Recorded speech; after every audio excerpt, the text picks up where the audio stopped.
My name is Abram, 32 years old, and I have always been the black sheep in a family that values conformity above all else. For years, I convinced myself that my mother's cold shoulder was just her way of showing tough love, but that night at my sister's rehearsal dinner, when I stood plateless while everyone else ate, the truth couldn't be denied anymore. Before I tell you how I went from hopeful brother to disinherited family member in one dinner, let me know where you're watching from and hit that like and subscribe button. The ending of this story might teach you something about standing up for yourself. Growing up in the affluent neighborhood of Westchester County, New York, our family name carried weight. The Mitchell family was known for its successful investment firm.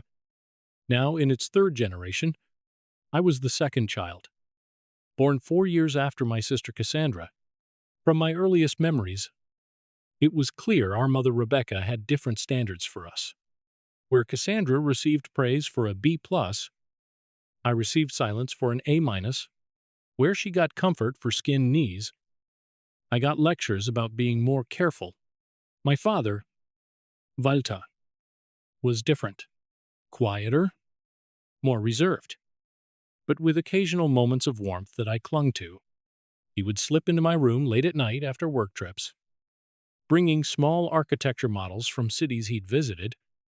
Knowing my fascination with buildings, even as a child, your eyes light up when you see these, he once said in a way I never see at family gatherings.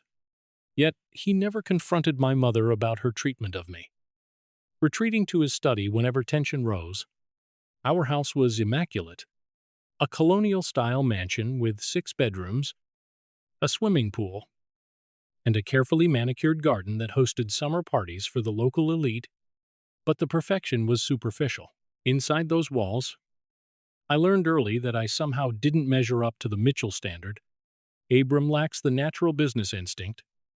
My mother would tell guests, even as I sat within earshot, Cassandra, though, she has her grandfather's mind for investments. Betrayal. I had learned to eat quickly and excuse myself from family dinners. School became my refuge. I threw myself into academics and found freedom in the architecture club. When I was accepted to Cornell's architecture program, instead of following the expected path to Wharton for business, like my father, grandfather, and sister before me, my mother didn't speak to me for 3 months. "You're throwing away generations of legacy," she said.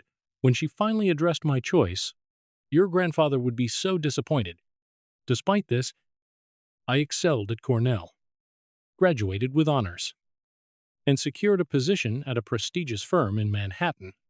But tragedy, I had led the design of 2 award-winning commercial buildings and started my own boutique firm. Trade magazines featured my work. Clients sought me out specifically.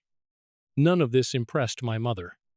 At family gatherings, my accomplishments went unacknowledged.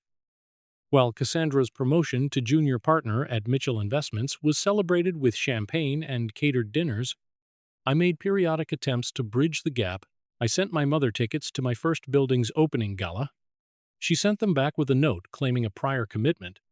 I called monthly, conversations that rarely lasted more than 5 minutes. I sent thoughtful birthday and Christmas gifts, receiving only formal thank you cards in return, likely written by her assistant. When Cassandra called to announce her engagement to Tyler Wellington, son of another prominent family in finance, I congratulated her sincerely. We had maintained a cordial, if distant, relationship. She wasn't unkind, just caught in our mother's orbit, careful not to defy the family hierarchy. "The wedding's going to be huge," she told me, excitement in her voice. "Tyler's family knows everyone. Mom's already talked to planners at the plaza." "Sounds perfect for you, Cass," I said, genuinely happy for her. "Let me know how I can help." There was a pause on the line. "Actually, about that, the budget is getting out of hand. Mom and Dad are covering most of it. But with the guest list over 300 people now," I understood immediately. I'd be happy to contribute. Cass, just let me know what would help. The relief in her voice was palpable. Really, that would be amazing. Abram, maybe you could cover the floral arrangements. The designer Mom wants is asking 50. Ling ling ling. The sum was substantial. But I could afford it. More importantly, I saw an opportunity. Perhaps this gesture would finally prove to my mother that I was successful in my own right and worthy of her respect. Perhaps this family celebration could be the beginning of healing. Consider it done. I told Cassandra, send me the details and I'll transfer the funds. In the months leading up to the wedding, communication increased. Cassandra sent photos of venues, dress, and flower arrangements. I was copied on group emails about schedules and accommodations. For the first time in years, I felt included in family matters. The night before I left for the rehearsal dinner, I called my father. I'm looking forward to seeing everyone tomorrow, I said, trying to gauge what reception awaited me. It'll be good to have you there. Son, he replied, his voice warm but tired. It's been too long. How's Mom feeling about the wedding preparations? I asked cautiously. A pause. You know your mother. Nothing is ever perfect enough. But she's pleased with how it's all coming together. And about me being there, another pause. Longer this time. Just maybe give her space. Abram. This is Cassandra's time to shine. I should have recognized the warning in his words, but I was too focused on the hope of reconciliation. The Westchester Country Club gleamed with old money elegance as I pulled my Audi into the circular driveway. Valettes in crisp uniforms stood at attention, and string lights twinkled in the early evening air. I straightened my custom navy suit, one of my best designs created in collaboration with a tailor friend, and took a deep breath. Inside, the private dining room buzzed with conversation. Crystal chandeliers cast a warm glow over round tables draped in ivory linens.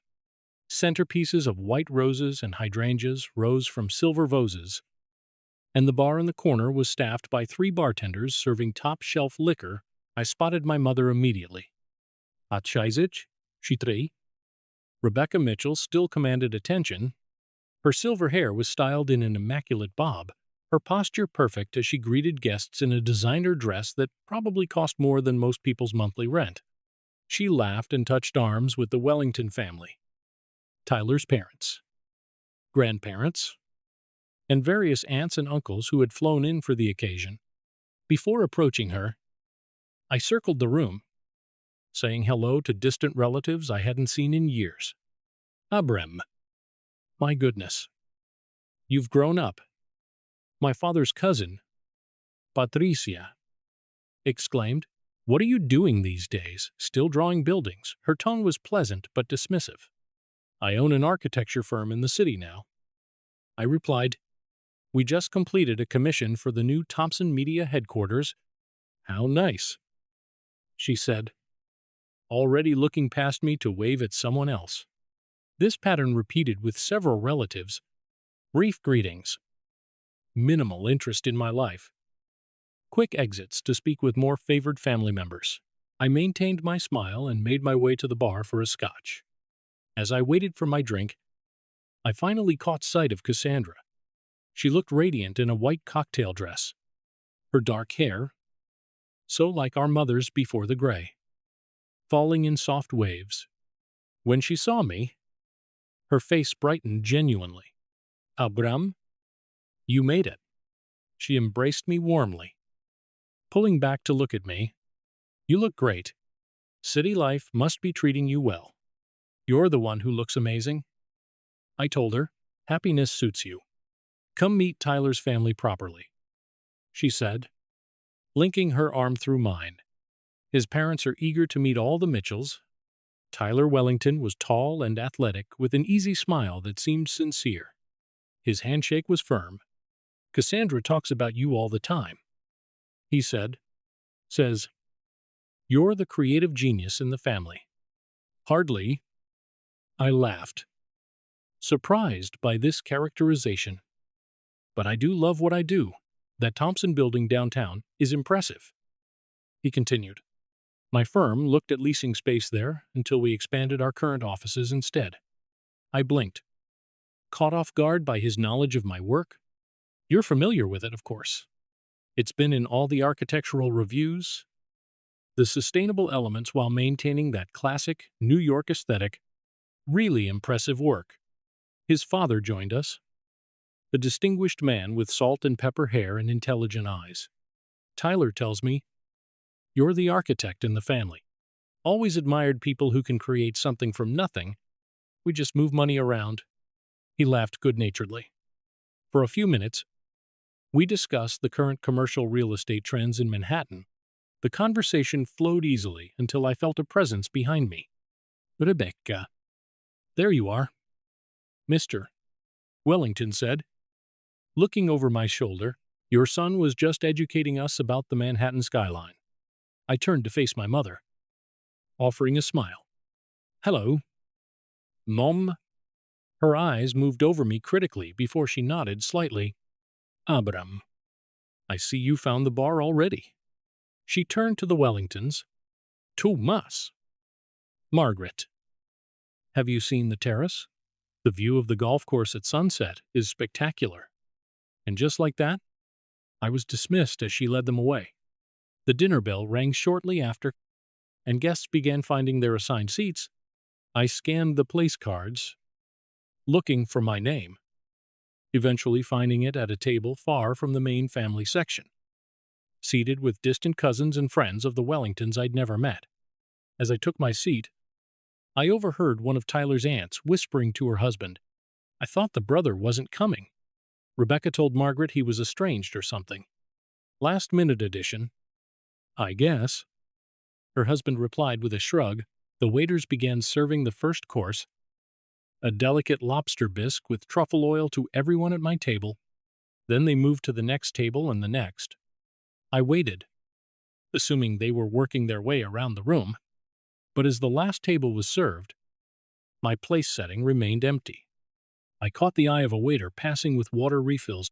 Excuse me, I think I was missed for the first course. The young man looked uncomfortable. Let me check on that for you.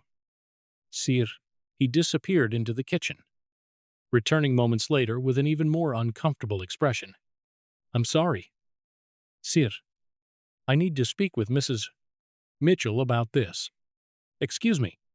I watched as he approached my mother, leaned down to whisper something, and gestured subtly in my direction.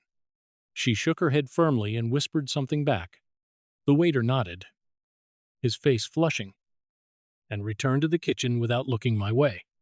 Around me, people ate and chatted, while my empty place setting stood out like a sore thumb. The woman to my left gave me a curious glance but continued her conversation with the man on her other side. After 10 minutes of this humiliation, I stood and walked directly to the main table where my parents, Cassandra, Tyler, and his parents were seated. Everyone had nearly finished their soup. Is there a problem with my meal? I asked, looking directly at my mother. She looked up, her expression perfectly composed, except for the slight curl at the corner of her mouth. I only ordered for family, she said, her voice low, but clear enough for those nearby to hear. The table fell silent. Tyler's parents exchanged glances. My father suddenly became very interested in his napkin. Am I family or not? I asked, keeping my voice steady despite the heat rising in my face. Don't do this. Not here, she muttered. Still chewing her last spoonful of soup, Cassandra looked stricken. Mom? What's going on, of course? Abram should have dinner. There must be some mistake with the catering. Tyler's mother suggested kindly, I'm sure it can be fixed. My mother's smile tightened. No mistake. Just a miscommunication about the final guest count. She signaled to a nearby waiter. Please bring a setting for my son. It seems we have an unexpected addition. The damage was done. The words unexpected addition hung in the air, making it clear I wasn't supposed to be there. I stood frozen for a moment, dignity wearing with hurt. Abram, please sit down. My father finally spoke. The waiter will bring your food, but I couldn't play along anymore. Excuse me, I said, turning away from the table. I need some air. The night air hit my face as I stepped onto the terrace, my hands shaking slightly as I braced them against the stone railing. Inside, the dinner continued, the gentle clink of silverware, the murmur of conversation, the occasional burst of laughter. Out here, crickets chirped in the manicured gardens, and a fountain bubbled nearby. Sounds that should have been soothing, but only highlighted my isolation. I pulled out my phone, scrolling to find the contact information for Maxwell Jenkins, the wedding planner Cassandra had been working with. I had his number from the group emails about flower arrangements and delivery schedules. After 3 rings, he answered.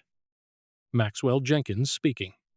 Maxwell, this is Abram Mitchell, Cassandra's brother. Oh, Mr. Mitchell, is everything all right with the rehearsal dinner? His voice held professional concern. Actually, no. There seems to be some confusion about my invitation. I just discovered I wasn't expected at the dinner and apparently won't have a place at the wedding either. There was a long pause. I'm not sure what to say. Mr. Mitchell, this is awkward. Just tell me what you know, I said, my stomach tightening with dread. He cleared his throat. Your mother specifically instructed us to remove you from all guest lists 3 weeks ago. She said there had been a family disagreement and you wouldn't be attending. The revelation knocked the wind from me. 3 weeks ago, right after I had transferred the $50, 000, for the flowers and my contribution to the wedding. The payment for the floral arrangements, another uncomfortable pause. I was told that was still being provided as a gift regardless of attendance. The contract specified non-refundable deposits and everything has been ordered and scheduled for delivery. So, my family canceled my invitation. But my $50K deposit stays. I said flatly, I'm very sorry. Mr. Mitchell, I assumed this was all agreed upon within the family. I thanked him for his honesty and ended the call, the pieces falling into place with sickening clarity. My inclusion in wedding emails, my sister's increased communication. It had all been to secure my financial contribution, not to mend family ties. The door to the terrace opened behind me. I turned to see Cassandra. Her expression, a mixture of concern and guilt. Abram, are you okay? Mom said. There was a misunderstanding with the caterer. But they're bringing your dinner now. I studied my sister's face, searching for signs of complicity. Did you know I wasn't supposed to be here tonight? Cass, did you know Mom removed me from the guest lists? Her eyes widened, then darted away. She said, you might be too busy with work to attend all the events. So we shouldn't count on you for everything.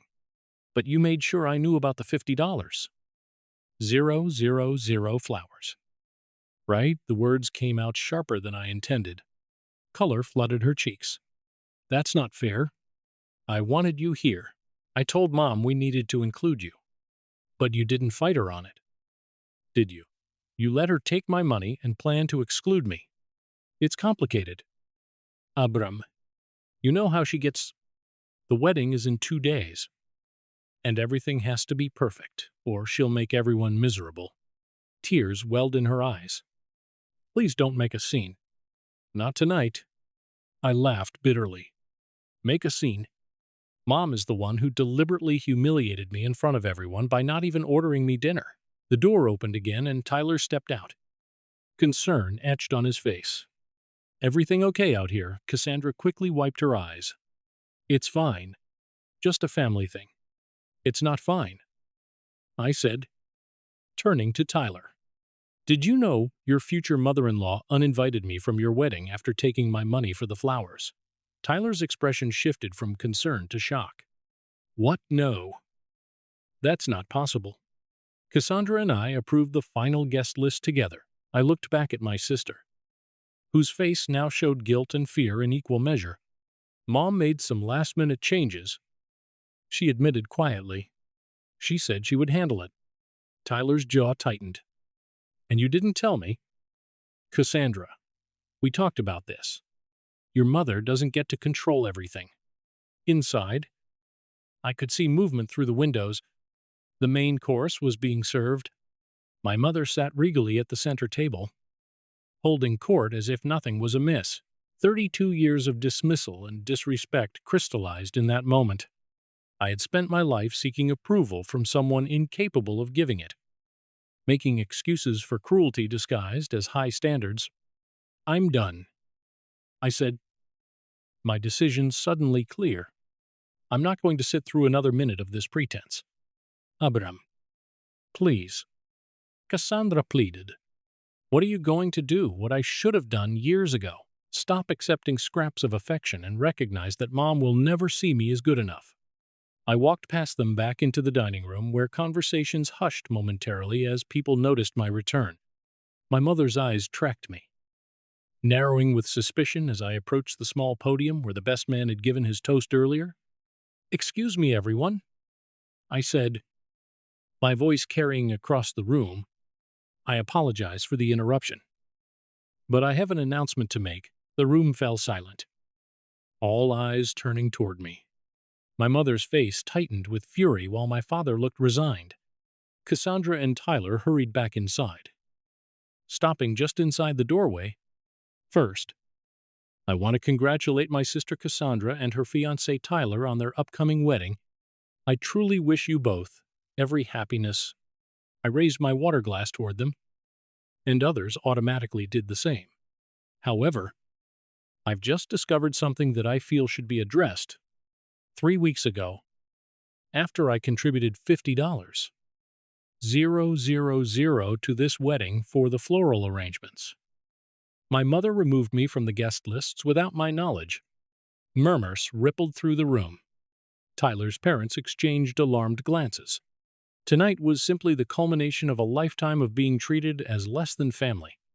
When I asked why I wasn't served dinner, my mother stated, and I quote, I only ordered for family. That's enough. Abram, my mother cut in sharply, half rising from her seat. No. Rebecca. Let him speak. Tyler's father said firmly, surprising everyone. I want to hear this. My mother sank back into her chair, her face a mask of controlled rage. I pulled out my phone and opened my email. I have here years of attempts to be part of this family, invitations to important events in my life that were declined, congratulatory emails about my professional achievements that went unanswered, monthly calls that lasted less than 5 minutes. I began reading excerpts. The 12th of December, 2019. Mom and Dad, I'm honored to invite you to the opening gala for the Thompson Media Building, my first major project as lead architect. It would mean the world to have you there. The response dated the same day. Abram, we have a prior commitment that evening. Perhaps another time. Mother, the 3rd of June, 2020. Mom, my building just won the Urban Design Award. Thought you might want to know? No response was ever received. The 14th of February, 2021. Dad, I left you a voicemail about getting lunch next week. Let me know if Tuesday works. His response, your mother has planned a charity lunch in that day. Another time, I looked up from my phone to see uncomfortable expressions throughout the room. Cassandra was openly crying now, Tyler's arm around her shoulders. I've spent my life trying to earn a place in this family, believing that if I was successful enough, accomplished enough, generous enough, I would finally be accepted. Tonight has shown me the futility of that hope. I put my phone away and straightened my shoulders. So, I'll make this simple. I won't be attending the wedding. My gift of the floral arrangement stands. Consider it my final attempt at being a good brother and son, but I will no longer subject myself to this treatment. I turned to face the Wellington family directly. I apologize that you've been drawn into this family drama. Please know that this reflects only on the dynamics of the Mitchell family, not on Cassandra and Tyler's relationship, which I believe is genuine and loving. As I stepped away from the podium, Tyler moved forward, his expression resolute. Actually, I have something to say. "To," he announced, his voice steady, "Mr. and Mrs. Mitchell. I respect you as Cassandra's parent, but what I've witnessed tonight is unacceptable. Abram is not only Cassandra's brother, he's an accomplished professional who deserves basic respect." My mother's face had gone from rage to shock. This was clearly not the response she had expected from her future son-in-law. "Tyler," she began, her voice. "Honey, you don't understand our family history." "I understand enough," he replied firmly, "and I need to be clear. If Abram isn't welcome at our wedding, then perhaps we need to reconsider having the wedding at all." The room erupted in whispers. Cassandra moved to Tyler's side, taking his hand in a show of solidarity that sent a clear message. "No. Let's all calm down." My father finally spoke up, his voice faltering. "This is a celebration. Let's not ruin it with old grievances." "Old grievances," I echoed. "Dad, this happened tonight. It's happening right now." I turned and walked toward the exit, dignity intact, but heartbreaking all over again. As I reached the door, I heard Tyler's mother's clear voice. "Rebecca, I think we need to have a serious conversation about Saturday." The hallway outside the dining room was mercifully empty as I leaned against the wall, suddenly exhausted. Part of me wanted to keep walking to my car, back to my apartment in the city, away from the decades of rejection, but something held me in place. Perhaps the lingering hope that this confrontation might finally force change. The door opened, and Tyler's father, Thomas, emerged, his expression grave, but determined. "Abram, would you join us back inside? There are some things that need to be addressed as a family." I hesitated. "With all due respect, Mr. Wellington, I've said what I needed to say. I understand, but I think you'll want to hear this." He held the door open. Waiting, against my better judgment, I followed him back into the dining room. The atmosphere had completely transformed. The elegant celebration had given way to tense silence. Many guests looked uncomfortable, some whispering behind their hands. At the main table, my mother sat rigidly, her perfect posture now seeming brittle rather than regal. My father looked deflated. Smaller, somehow, Cassandra and Tyler stood together, their hands still linked. Tyler's mother, Margaret, sat beside my mother, her expression coolly professional, the face of someone used to difficult negotiations. Thomas guided me to an empty chair that had been added to the main table directly across from my mother. As I sat, I noticed my place now had a full dinner setting and a plate of food, though I had no appetite. "Rebecca," Margaret began, her voice calm but firm. "As parents of the groom, Thomas and I feel we need to address what's happened tonight." My mother's smile was tight. "A simple misunderstanding blown out of proportion. Abram has always been sensitive." "What I witnessed wasn't a misunderstanding," Thomas said. "It was deliberate exclusion of your son, followed by an attempt to dismiss his legitimate concerns. Our families are about to be joined." Margaret continued. "We need to be clear about our values. In our family, we don't treat people this way. Especially not our children." Tyler cleared his throat. "Cassandra and I have talked, and we want Abram at our wedding. Not just present, but included, as families should be." My sister nodded, finally finding her voice. "Mom, what you did tonight was cruel, and it's not the first time. I've watched how you treat Abram for years. and I've been too afraid to say anything. Afraid, our mother scoffed. Of what exactly? Of becoming the target instead, Cassandra said quietly. Of losing your approval, of being treated the way you treat him. The truth of her words hung in the air.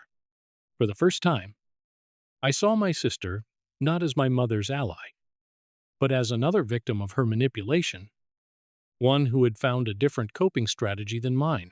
I have only ever wanted what's best for this family, my mother insisted, looking around for support.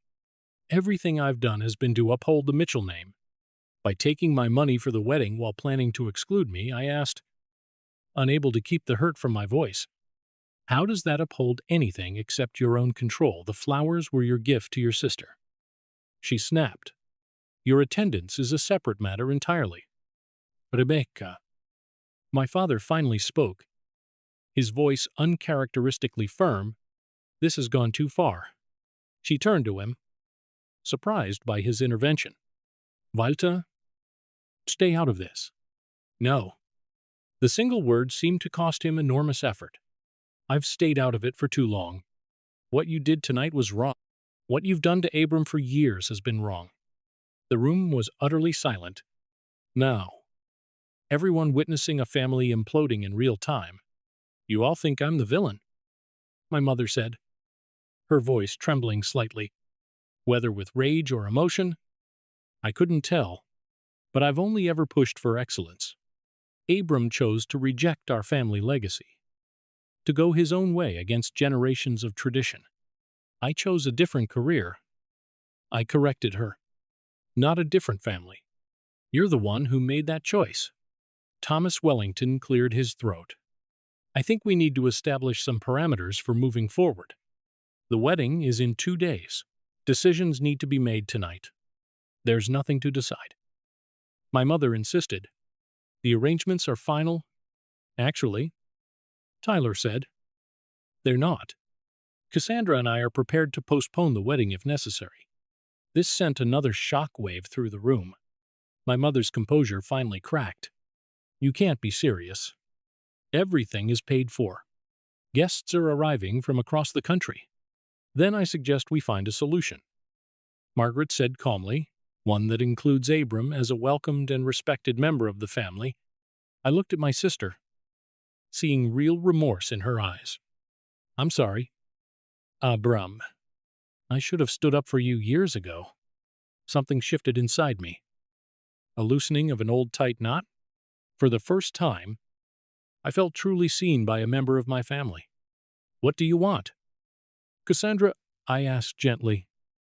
It's your wedding. She took a deep breath. I want my brother there. Not just as a guest, but standing beside me. In fact, she looked at Tyler, who nodded encouragingly. I'd like you to be my man of honor. Abram. Not just a groomsman or guest. My mother made a choked sound. That's not traditional. The maid of honor is supposed to be... It's our wedding. Tyler interrupted firmly. And we decide who stands where. I was stunned by the offer. Are you sure? More sure than I've ever been about anything in this family. Cassandra said, a new strength in her voice.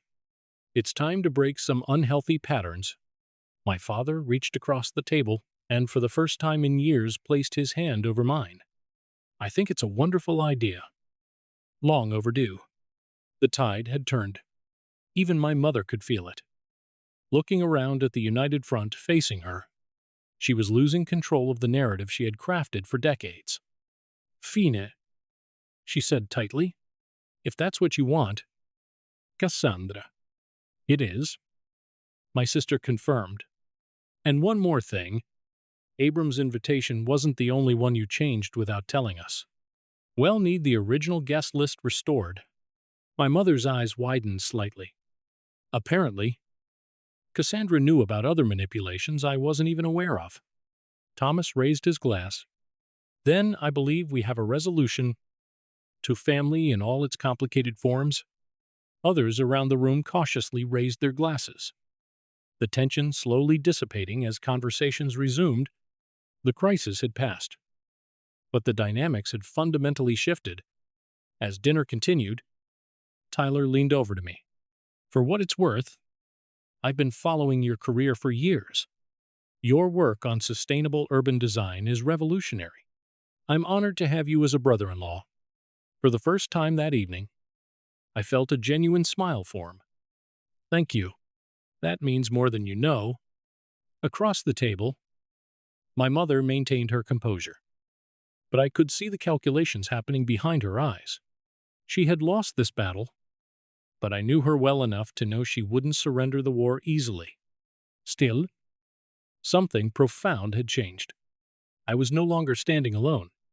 After the rehearsal dinner finally ended, I retreated to my hotel room, emotionally drained, but strangely peaceful. The confrontation I had avoided for decades had finally happened, and while painful, it had been oddly freeing. I loosened my tie and poured myself a drink from the minibar. Replaying the evening's events in my mind, my phone buzzed with a text from Cassandra. Can we talk? Tyler and I are in the lobby. I hesitated only briefly before responding. Room 712. A few minutes later, a soft knock announced their arrival.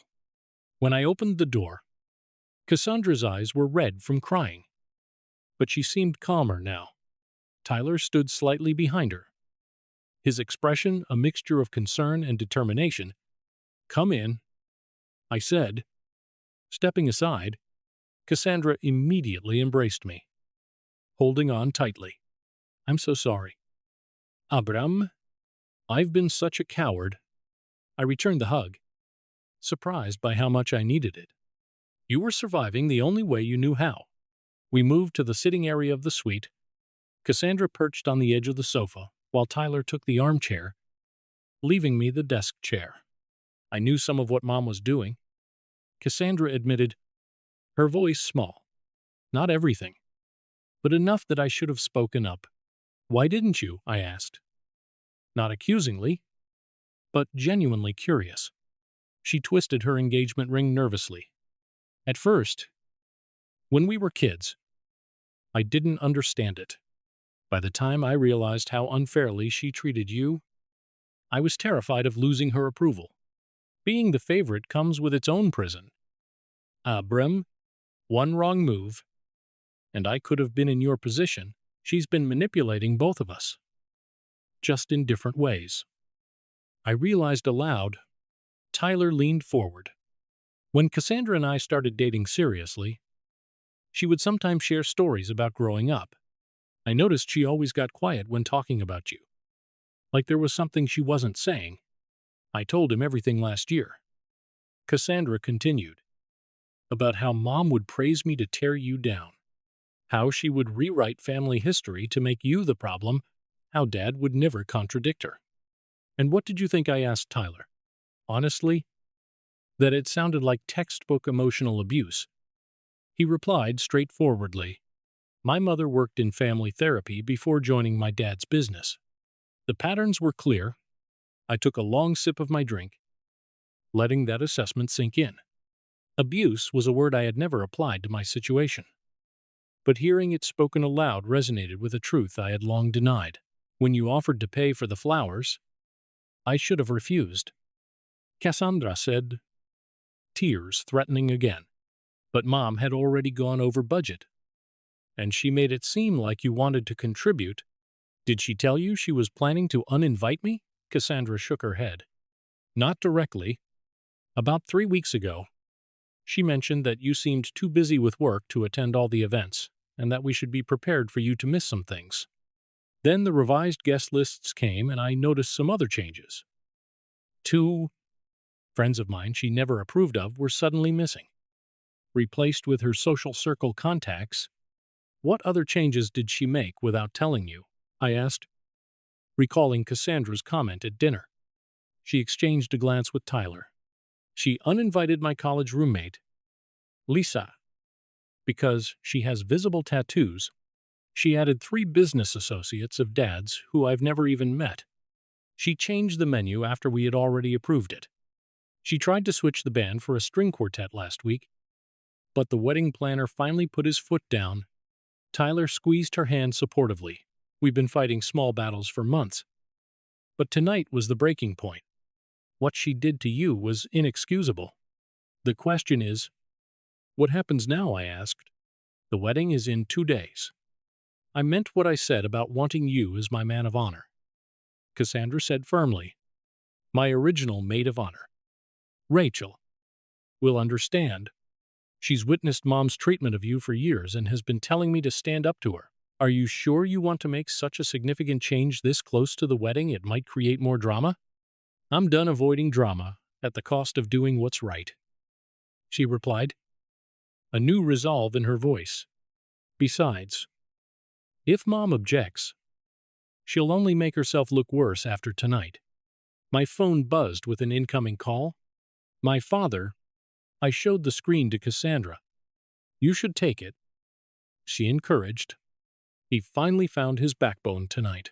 That's a rare event worth acknowledging. I answered, putting the call on speaker. Dad. Abram. His voice sounded tired but clear. Are you still at the hotel? Yes. With Cassandra and Tyler. Good. I'm glad you're together. He paused. I want to apologize for tonight and for years of standing by while your mother treated you unfairly. The directness of his apology caught me off guard. Thank you for saying that. I'd like to see you alone if possible. There are things I need to tell you that are long overdue. I looked at Cassandra, who nodded encouragingly.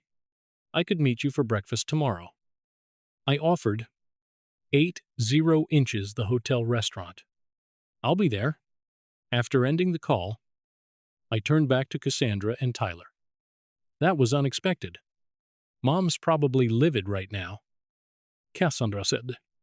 Dad standing up to her even a little is unprecedented. The Wellingtons' intervention changed the power dynamics, Tyler observed. My parents don't tolerate that kind of behavior.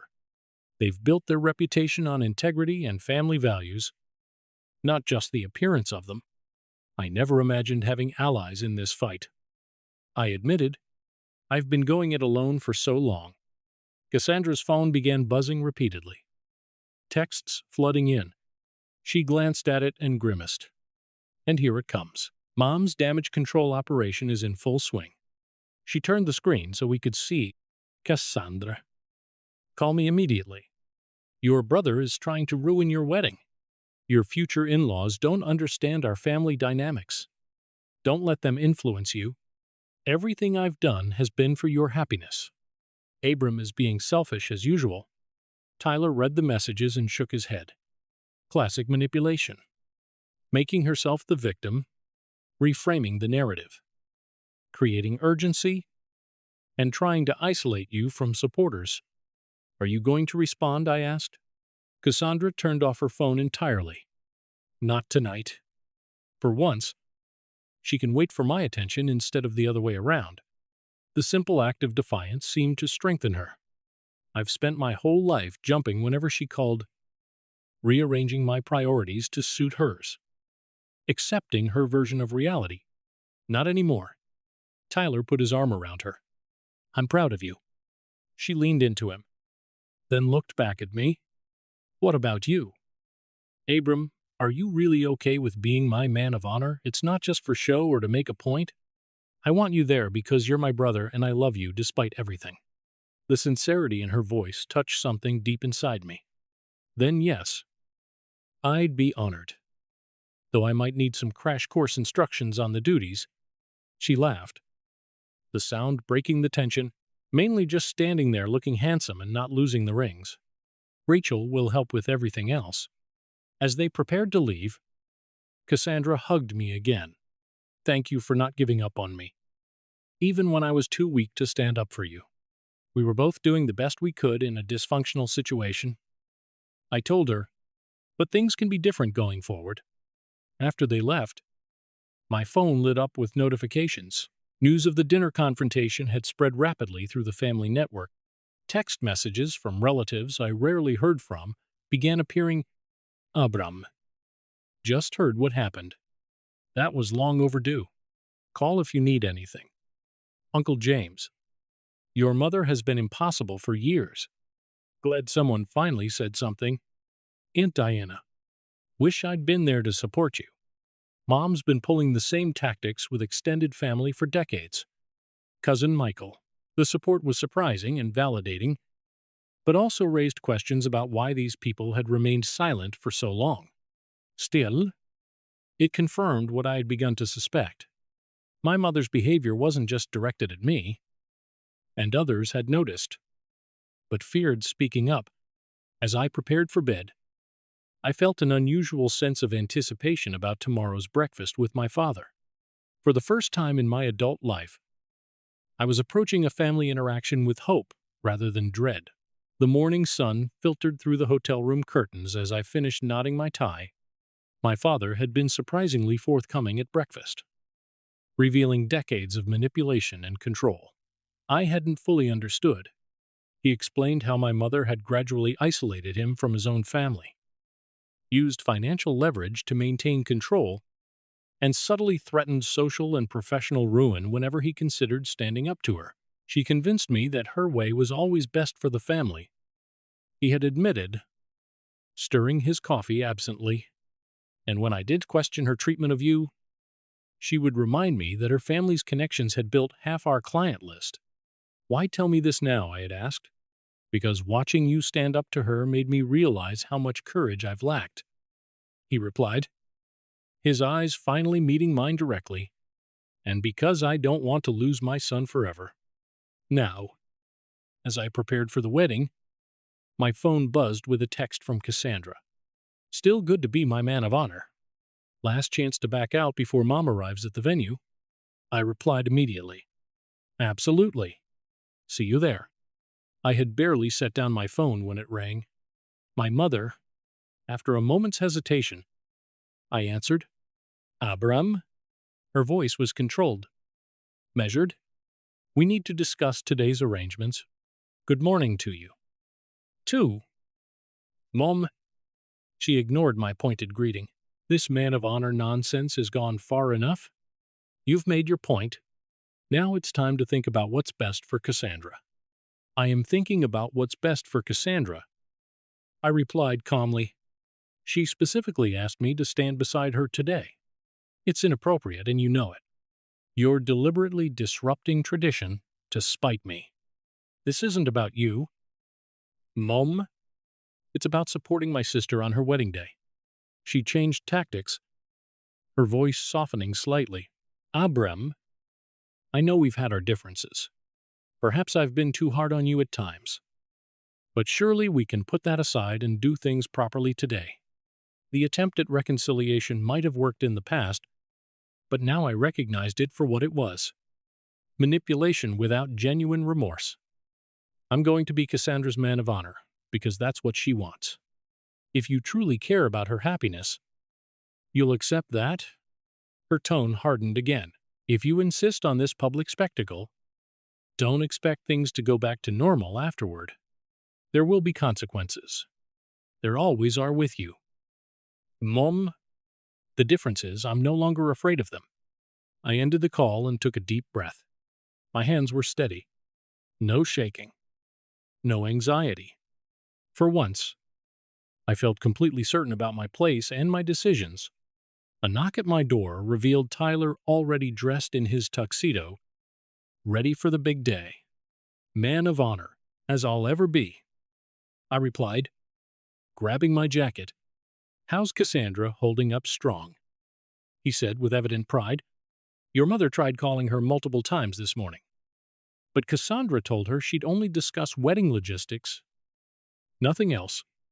When Rebecca started in about the man of honor situation, Cassandra simply said, That's not up for discussion, and hung up. That couldn't have gone over well. Tyler grinned. Let's just say the wedding planner has been instructed to keep your mother occupied with meaningless decisions about table arrangements to channel her control needs elsewhere. We shared a laugh as we headed down to the car. The drive to the Plaza Hotel was quick. The streets of Manhattan surprisingly clear for a Saturday morning. The historic venue gleamed in the summer sunlight, its elegance undeniable. Inside, wedding preparations were in full swing. Staff hurried about with floral arrangements, Me 50,000 contribution on prominent display throughout the grand ballroom. I had to admit they were spectacular. Cascading white orchids, roses, and hydrangeas with subtle greenery accents. Exactly as Cassandra had described, wanting Maxwell Jenkins. The wedding planner intercepted us near the entrance, tablet in hand and Bluetooth earpiece firmly in place. Mr. Mitchell, Mr. Wellington.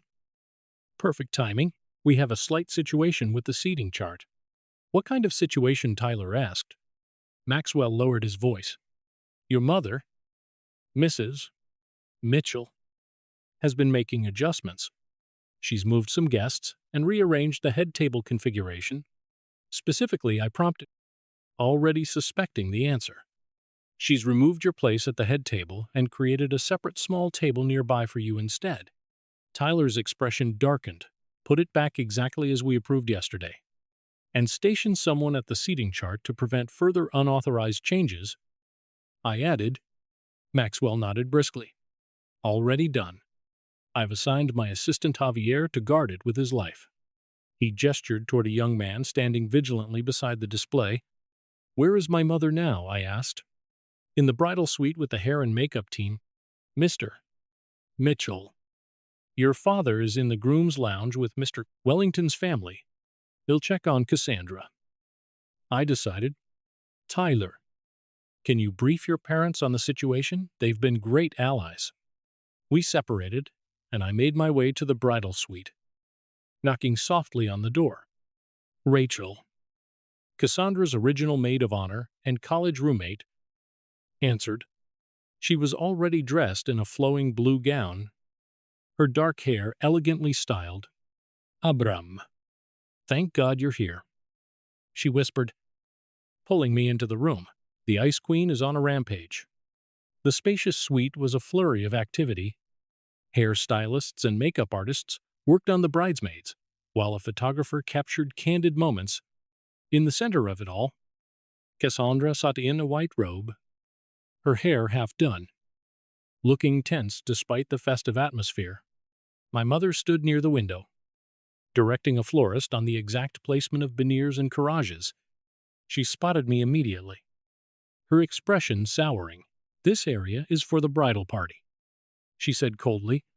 I am the bridal party, I replied, moving past her to Cassandra. How are you holding up? Sis Cassandra's face brightened visibly. Better now that you're here. Did you see the flowers? They're perfect. They are? You'll look even more perfect among them. My mother cleared her throat loudly. Cassandra, the photographer needs some mother otter shots before you get into the dress. In a minute. Mom, I'm talking to Abram. The schedule is very tight. The schedule can wait 5 minutes. Cassandra interrupted firmly. The room fell momentarily silent. Everyone sensing the power shift. My mother's lips pressed into a thin line, but she said nothing more. Turning back to micromanage the florist instead, Rachel leaned in, whispering. She's been like this all morning, trying to control every detail and create separation between you and Cassandra. But your sister isn't budging. I never thought I'd see the day, I whispered back. Something changed after that rehearsal dinner. It's like she finally saw the manipulation for what it was. The morning proceeded with surprising smoothness despite my mother's occasional attempts to reassert control. She tried to exclude me from key family photographs, but Cassandra immediately corrected her, making it clear that I was her man of honor and would be included exactly where she wanted me. When my father found me before the ceremony, he apologized again for failing to protect me throughout my childhood and finally said the words I had waited decades to hear. He was proud of me. Not simply for my professional success, but for my integrity and for refusing to become bitter despite everything. That acknowledgement nearly broke through every wall I had built around myself. When the ceremony began, Cassandra took my arm and we walked down the aisle together. My mother watched with barely concealed anger, But for once, her disapproval had no power over me. Tyler welcomed me openly, and when Cassandra and he were pronounced husband and wife, she reached for my hand as well as his as we walked back down the aisle. It was a small gesture, but it represented everything that had changed. I was no longer standing outside my family begging to be included. Cassandra had chosen me publicly. Tyler supported me without hesitation. And my father had finally begun taking responsibility for his silence. 6 months later, my life looked very different. My architecture firm had doubled in size, and I was leading increasingly ambitious projects because I was no longer wasting emotional energy trying to earn my mother's approval. Cassandra and Tyler were happily married and had begun creating firm boundaries with Mom. They even spent Christmas in Aspen rather than participating in the traditional Mitchell family gathering, giving Cassandra her first peaceful holiday season without manipulation. Mom continued trying to control the narrative, telling people Cassandra was simply going through a phase of independence, but her old tactics were losing their effectiveness because Cassandra had stopped responding to guilt and fear. My father was changing too. We began having weekly lunches, awkward at first, but increasingly genuine. He visited my office, asked questions about my designs, and finally showed real interest in the career he had once quietly allowed my mother to dismiss. He even began reclaiming parts of his own life that she had controlled. Returning to golf and considering traveling alone to Scotland, Cassandra and I also started therapy separately, and both of us came to understand that we had occupied different roles inside the same dysfunctional family system. I had been the scapegoat, constantly criticized and made to feel deficient, while Cassandra had been the favored child whose approval depended on obedience. Her position had looked privileged from the outside, but it had been its own kind of prison. Once we stopped allowing Mom to place us against each other, we discovered that we actually liked one another. We became the siblings we should have been all along, supporting each other's successes without competition or comparison. My relationship with Tyler grew stronger as well. He treated me as a brother, rather than an inconvenient extension of his wife's complicated family. And his parents remained supportive after witnessing what had happened at the rehearsal dinner. Professionally, an unexpected opportunity emerged from the wedding itself. Jackson Powell, a developer I had met there, contacted me about a major revitalization project in South Boston involving mixed-income housing, community spaces, and local business incubators. It was exactly the kind of socially meaningful architecture I had always wanted to create. I signed the contract as lead architect with full creative control, potentially making it the defining project of my career. When I told Cassandra and Tyler, they celebrated without jealousy, dismissiveness, or attempts to redirect the conversation. Their genuine happiness for me highlighted how different healthy family support felt from what I had spent my life accepting. My mother and I never returned to the relationship we had before, and eventually I understood that this was a good thing. The old normal had required me to tolerate disrespect, minimize my achievements, and continually prove that I deserved a place in the family. I no longer wanted that version of normal. I stopped waiting for the apology that would magically repair decades of damage, and stopped believing that my worth depended on Rebecca Mitchell finally recognizing it. Therapy helped me understand that her inability to value me had always reflected her limitations, not mine. Even extended relatives began contacting me after the rehearsal dinner, admitting that they had witnessed her manipulation for years but had been afraid to challenge her. Some told me that watching Cassandra and me establish boundaries had inspired them to do the same in their own relationships. That realization gave the confrontation a meaning larger than my own pain. Standing up for myself hadn't destroyed the family. It exposed a system that had already been unhealthy and gave other people permission to stop pretending. Back at my office one afternoon, I received an email from a young architecture student requesting an informational interview. Something about his uncertainty and eagerness reminded me of the boy I had once been, searching for encouragement from people who couldn't provide it. I immediately agreed to meet him. That small decision made me recognize another part of my healing. I couldn't change the childhood I had experienced, but I could become the kind of person I had needed when I was younger. I could encourage talent instead of diminishing it, offer support without conditions, and make sure other people didn't have to spend decades questioning their value. The scars from my family remained. There were still moments of anger and occasional dreams where I found myself back at that dinner table, invisible and voiceless. But those moments no longer controlled my life. The rehearsal dinner had begun with me standing without a plate, while my mother declared that she had only ordered food for family. In the end, that humiliation forced me to confront a truth I had avoided for years. Family isn't defined by who shares your name or who demands your loyalty. It's defined by respect, support, accountability, and the willingness to stand beside you when doing so is difficult. Cassandra became my real sister when she finally chose truth over fear. My father began becoming the parent I needed when he stopped hiding behind silence. Tyler and his family showed me that acceptance didn't have to be earned through suffering. And I finally learned that my mother's approval was never the measure of my worth. I had spent decades trying to convince her that I belonged. Once I stopped asking permission to belong, I discovered that I had already built a successful life, meaningful relationships, and a family of people who genuinely saw me. Standing up for myself didn't cost me my family. It gave me the chance to discover which relationships were actually worth keeping, and it gave everyone else the opportunity to change if they chose to. Most importantly, it gave me back myself.